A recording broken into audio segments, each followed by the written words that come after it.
Channel को subscribe करके video को लाइक शेयर करना ना भूलें। डिक्टेशन गति 80 शब्द प्रति मिनट स्टार्ट। माननीय मुख्यमंत्री जी, आपको अवगत हो कि हमारे माननीय प्रधानमंत्री जी का विजन बड़े शहरों के नज़दीक स्थित छोटे शहरों और मौजूदा शहरों में आधुनिक सुविधाएं स्थापित कर उन्हें स्मार्ट सिटीज के रूप में विकसित करने का है। इस महत्वपूर्ण गतिविधि को अहमियत देने के लिए मैं चालू वित्त वर्ष में रुपये 7,060 करोड़ की राशि प्रदान करता हूं। इस राशि से दिल्ली, गुड़गांव, फरीदाबाद, इलाहाबाद, कानपुर, लखनऊ, वाराणसी, देहरादून, हरिद्वार, बोधगया, भोपाल, इंदौर, कोच्चि, जयपुर व अजमेर को स्मार्ट सिटीज के रूप में परिवर्तित करने की योजना है। इस परियोजना में निवेश को लेकर कई देशों ने रुचि भी दिखाई है, जैसे जापान वाराणसी को स्मार्ट सिटी के रूप में विकसित करना चाहता है। वहीं कतर के प्रिंस डॉक्टर शेख हमद बिन नासिर अल थानी ने दिल्ली को स्मार्ट सिटी बनाने के लिए 100 अरब रुपए निवेश करने की योजना बनाई है। डॉक्टर शेख की कंपनी, जिसके पार्टनर दिल्ली के मितेश शर्मा भी हैं, देश में स्मार्ट शहरों के निर्माण हेतु 1 लाख करोड़ रुपए निवेश करेगी। इस परियोजना में भारत को सिंगापुर का सहयोग भी मिल रहा है। विदेश मंत्री श्रीमती सुषमा स्वराज के शब्दों में, हम चाहते हैं कि सिंगापुर की कंपनियां भारत की इंफ्रास्ट्रक्चर परियोजनाओं में मदद करें।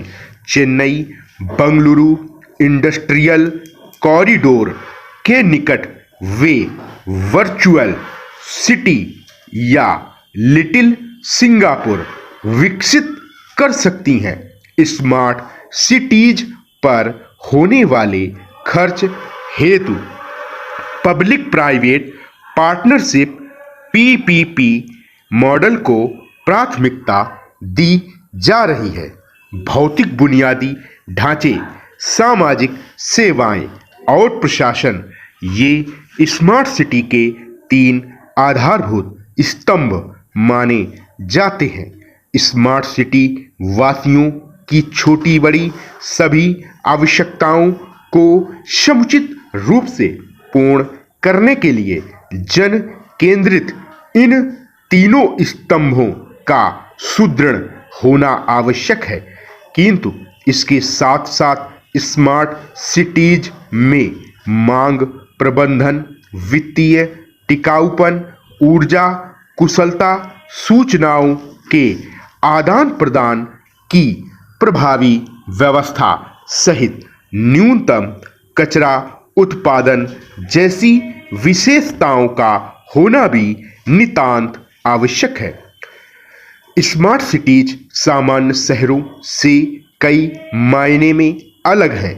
सामान्य शहरों में रोजगार सृजन की क्षमता व निवेश के अवसर कम होते हैं, जबकि स्मार्ट सिटीज में बाधा विहीन कारोबार व गुणवत्ता परक जीवन के कारण तीव्र प्रतिस्पर्धा की स्थिति मौजूद रहती है। सामान्य शहरों में शिक्षा, स्वास्थ्य, मनोरंजन, सुरक्षा, यातायात आदि की सुविधाएं अपेक्षाकृत कम रहती हैं। वहीं वाईफाई, इंटरनेट जैसी अत्याधुनिक तकनीक से लैस स्मार्ट सिटीज में विश्व स्तरीय अस्पताल, school, college, gas pipe line, 24 घंटे प्रीपेड बिजली पानी की सुविधा सहित परिवहन, खेलकूद व मनोरंजन की भी अति उत्तम व्यवस्था रहती है और पूरा क्षेत्र सीसीटीवी की निगरानी में रहता है। श्रीमान जी, सामान्य शहरों के निवासी अपनी विविध आवश्यकताओं की पूर्ति करने के दौरान पर्यावरण प्रदूषण जैसे संकट पर ध्यान नहीं देते, जबकि स्मार्ट सिटीज के लोग संतुलित जीवन शैली को अपनाकर पर्यावरण व पारिस्थितिकी को महत्व देते हुए न्यूनतम कचरे का उत्पादन करते हैं। सामान्य शहरी वासी बिजली, पानी व अन्य संसाधनों के इस्तेमाल में अत्यधिक लापरवाही बरतते हैं, जबकि स्मार्ट सिटीज के निवासी बिजली, पानी की बर्बादी पर ध्यान देने के साथ ही साथ अतिरिक्त संसाधनों पर निवेश करने से पहले यह भी देखते हैं कि पहले से उपलब्ध चीज़ों को कैसे बेहतर उपयोग किया जा सके। स्मार्ट सिटीज की परिवहन प्रणाली भी सामान्य शहरों से काफ़ी उन्नत व सुविधाजनक होती है। सामान्य शहरों में अधिक आबादी और दिनों दिन वाहनों की बढ़ती संख्या के कारण वायु प्रदूषण जैसे समस्या के साथ साथ ट्रैफिक जाम की समस्या भी तेजी से बढ़ती जा रही है, जबकि स्मार्ट सिटीज में ऐसी समस्याएं नगण्य होती हैं। सामान्य शहरों में जहां तहां झुग्गी झोपड़ियां देखी जा सकती हैं, वहीं स्मार्ट सिटीज इनसे पूर्णतः मुक्त होती है।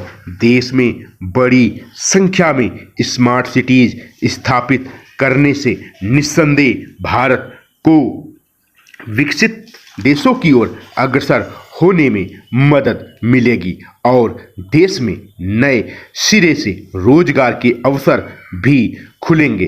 पर हमारे देश में इस परियोजना को मूर्त रूप देने में कई चुनौतियां भी हैं, जिनका सामना किए बिना सपनों के शहर बसाना आसान नहीं है।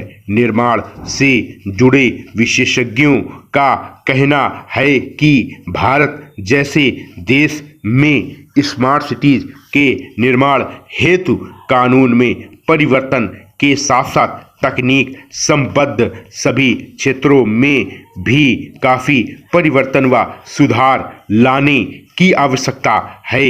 इतना ही नहीं, ऊर्जा प्रबंधन, कचरा प्रबंधन जैसे विषयों पर भी गंभीरतापूर्वक कार्य करना आवश्यक होगा। इंटरनेट के माध्यम से की जाने वाली सूचनाओं के आदान प्रदान का दुरुपयोग न हो, ऐसी व्यवस्था अपनानी होगी। स्मार्ट सिटीज में रहने के लिए देशवासियों को भी हर स्तर पर खुद को स्मार्ट बनाना होगा। इन सब चुनौतियों का सामना कर और सभी बाधाओं को दूर कर स्मार्ट सिटी परियोजना को पूर्ण करने में भारत पूर्णतः सक्षम है। यदि देश का प्रत्येक नागरिक सरकार के इस ड्रीम प्रोजेक्ट में प्रत्यक्ष या अप्रत्यक्ष रूप से सहयोग दे तो निश्चय ही अगले 2 दशकों में देश में 100 से अधिक स्मार्ट सिटीज होंगी और भारत विकसित राष्ट्र की श्रेणी में आ जाएगा। भौतिक बुनियादी ढांचे, सामाजिक सेवाएं और प्रशासन, ये स्मार्ट सिटी के 3 आधारभूत स्तंभ माने जाते हैं। स्मार्ट सिटी वासियों की छोटी बड़ी सभी आवश्यकताओं को समुचित रूप से पूर्ण करने के लिए जन केंद्रित इन तीनों स्तंभों को सुदृढ़ होना आवश्यक है। विराम।